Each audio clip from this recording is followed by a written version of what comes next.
বিগত অনেকদিন 5ই আগস্টের পরে আপনারা অনেকদিন আপনারা ব্যবসায়ীরা অনেক ধরনের কষ্ট করেছেন, আপনারা নীরবে কেঁদেছেন, অনেকে মুখ দিয়ে কথা বলতে পারেননি। আজকে থেকে আপনারা মুক্ত।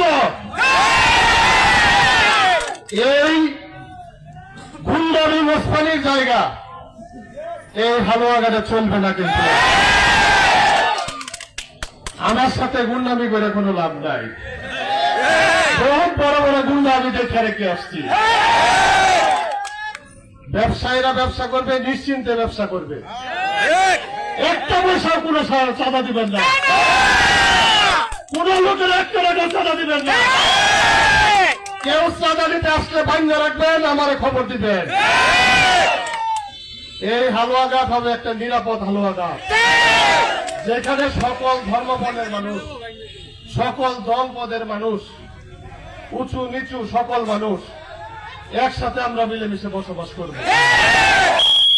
এখানে তকবীর বাণিজ্য, দরবার বাণিজ্য আমার যদি কোনো লোক করে, আমারে ওরে বাইন্দা রেখে আমারে খবর দিবেন, বুঝছেন? আমার নামে কোনো চান্দাবাজি এই যে হালুয়াঘাটে হইতে দিব না আমি। আর যারা অতীতে করছেন, অনেক করছেন, আল্লাহ রাস্তায় চিল্লা দিবার লাগে যান না, ঢালায় যান।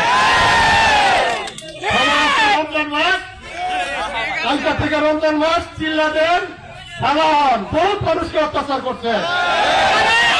ইনশাল্লাহ আমি আর বক্তব্য দীর্ঘায়িত করবো না। দেখেন, আল্লাহর তরফ থেকে ভালো হইলে সবই ভালো। আজকে রমজান মাস, কিন্তু মাগরিবের পর থেকে কিন্তু রমজান মাস শুরু, তারাবি শুরু হয়ে যাবে। আর আমার কর্মদিবসটা কিন্তু আজকে শুরু হইল। আপনারা সকলে আমার জন্য দোয়া করবেন, আমি যেন আপনাদের সন্তান হিসেবে, ভাই হিসেবে, বন্ধু হিসেবে থাকতে পারি। আমি এমপি হয়ে থাকতে চাই না আপনাদের মাঝে। আমি আপনাদের একজন লোক হিসেবে আপনাদের মাঝে সবসময় থাকতে চাই।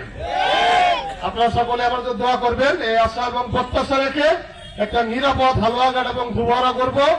আপনারা সকলে আমাদেরকে সহযোগিতা করবেন। পাশাপাশি ব্যবসায়ীদেরকে অনুরোধ করব, রমজান মাস আপনারা সংযম হয়ে ব্যবসা করেন।